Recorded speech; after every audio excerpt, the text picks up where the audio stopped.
I'm Tanya Jean, and I just want to thank you so much for coming and hanging out with me today. It honestly means a lot that you are choosing to be my neighbor.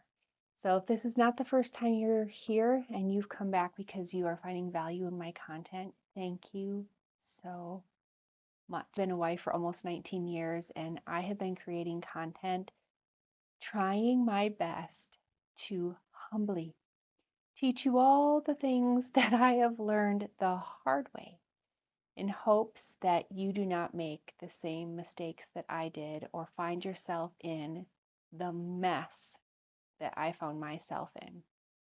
I want to start by giving you a visual and something to just consider. So just imagine you walk out your front door and you're looking at this garden and you hate everything in it. The flowers are dead and ugly.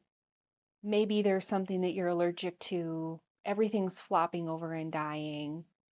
And you just say to yourself, why did this happen? I want to talk to you about that today because I believe in marriages across the world, across the globe. What's happening is people are planting seeds within their marriage, and then they're not realizing that a harvest is going to come from that. And then all of a sudden you wake up and you're like, this is not what I thought that marriage was going to be like.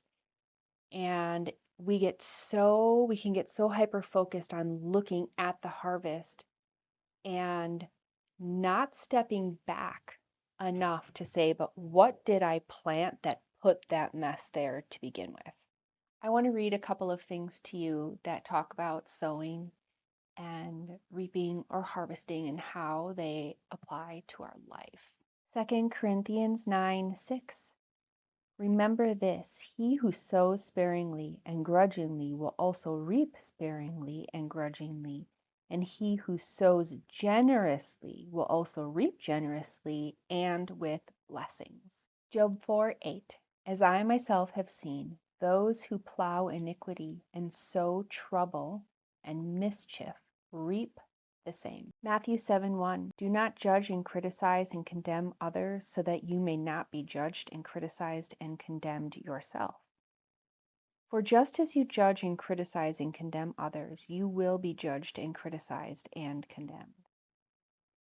Why do you stare from without the very small particle that is in your brother's eye, but do not become aware of and consider the beam of timber that is in your own eye? This goes into being a hypocrite, but it very much ties to reaping what you sow. People love to say, oh, she got what was coming to her, or karma's a. But honestly, it's so easy for us to see that when it happens to other people. But when our life is falling apart and things are not going well for us, how often do we truly zoom out and ask ourselves, is there something that I did that maybe now explains why this is happening to me? I'll tell you a little story. I have lots of them, but just in general, before I was a parent, I used to say all sorts of things. Oh my gosh, I would never let my child do that at the dining room table. Oh my gosh, I would never let my child fill in the blank. All I'm going to say here is be careful what you say in judgment of others. Chances are you might struggle with the same thing at some point. And so here's an extra little bonus for you.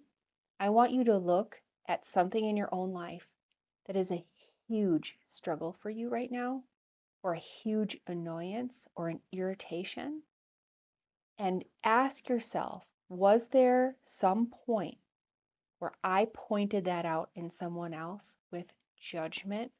So just as the visual that I gave you in the beginning of the garden that was just ugly and nasty and old and rotting and flopped over, I know that's like a negative image, but I want to bring you hope and remind you that this can also be beautiful. You can plant all new seed, all new seed. If you want to reap something different, you are going to have to plant something different.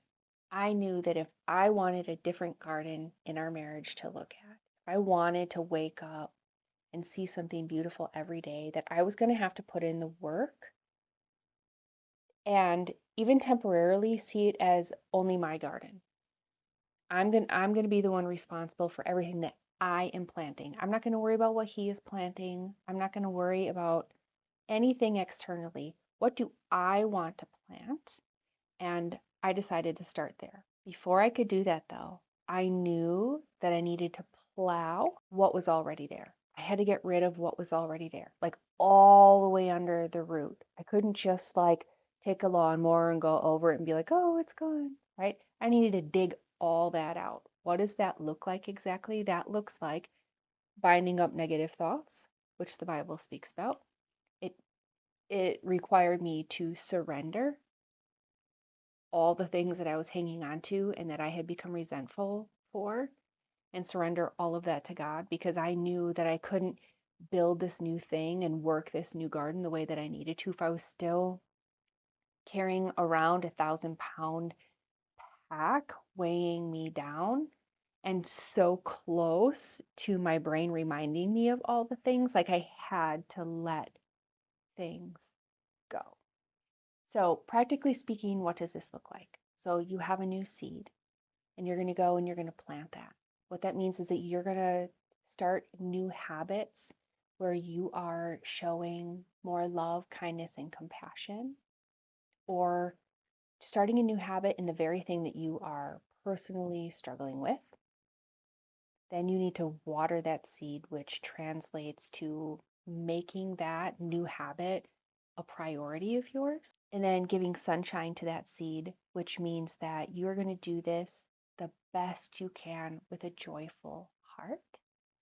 And then giving it time, which means that you're going to stay disciplined, following through on that action long enough to see a harvest.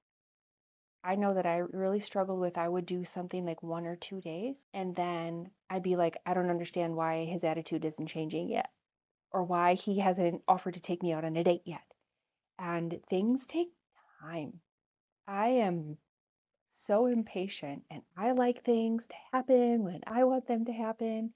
So just remember, anything you plant, it takes time, and there's so much work happening that is unseen.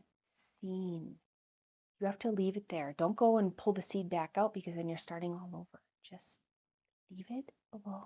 I had to stop thinking that I could be this chronically crabby, irritable wife and then do 1 or 2 nice things and expect that all of a sudden my husband was going to love me exactly the way that I wanted him to.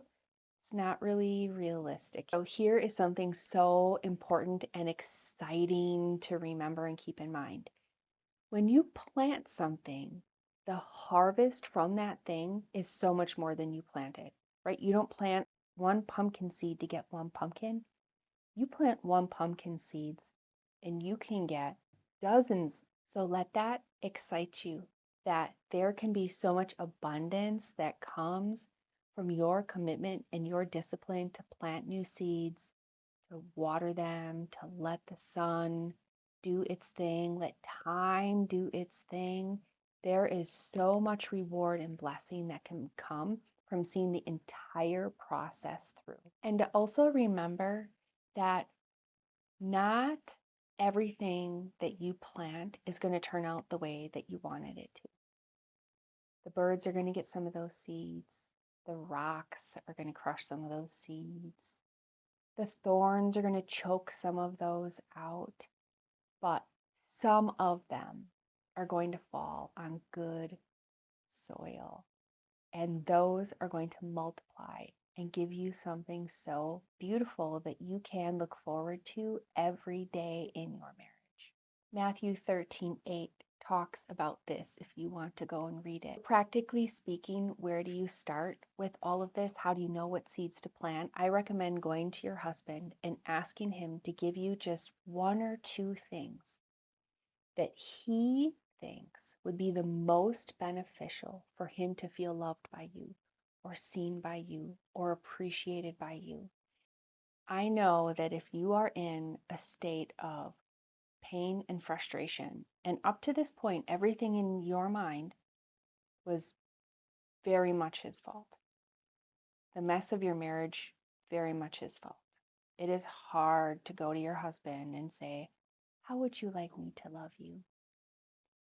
But humility brings blessing. This new garden that you want to plant so desperately, it is going to take work.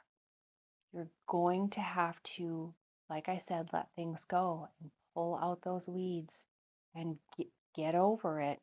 You're going to have to maybe even get out the torch and burn some thorns so that you have the best chance at sowing and reaping something beautiful.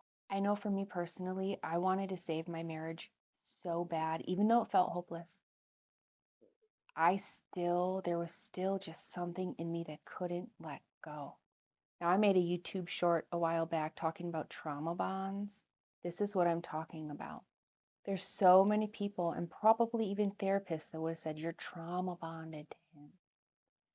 Or maybe is it the fact that, like, we are in a covenant under God, a marriage covenant. We're not supposed to come apart. It's to become one. If you want to call that a trauma bond, have at it. I'm calling it that I am glued to my husband under a biblical covenant. And that is why I feel so firmly that I am here, because I am supposed to be here. Marriage is not about getting everything that I want when I want it, although that is what I strive for.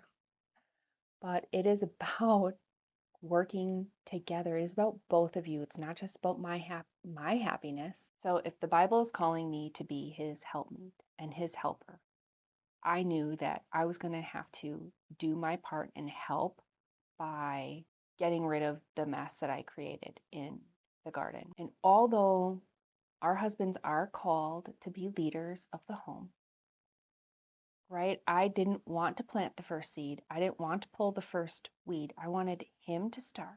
I wanted him to do it. But I'm like, okay, but you're the helper. So I looked at it like my way of helping is showing my effort in starting the process. And I get that there's nuance there, and that's really great because, well, isn't it just you leading it then? Well, you know what? Maybe. But I think we all have to do our part, and I just chose to start. I just chose to like let it be me, because just as much as I was hurt, I knew that I had also hurt him too, and that I had the responsibility to do my part. And if I wanted a new garden, regardless of what he chose to do, I needed to do the work. Even if it was just me making the effort, I wanted to know that I was doing everything that I could on my end and being obedient and showing up and doing whatever was necessary without pointing a finger or waiting for him to do anything. I'm a grown woman. If I want to plant a new garden because I want something new and different in my life, I'm not going to wait for anyone else to give me permission to do that or make me feel a certain way or emotionally safe or secure enough to do it. I'm just going to do it. I hope that you found this beneficial and useful. I am a highly visual person, and so if you are too, I bet you can appreciate this. But a quick reminder that I do have that form down below this video if you want to fill it out. If you at any point find yourself on the struggle bus of marriage and you want some resources, I don't have any available yet, but I am working on them and putting them together. So this is just a way that I can get a hold of you when they are ready. And if you want them, awesome. If you don't, that's okay too. No pressure. I love you. Hang in there. Go plant that garden. Until next time.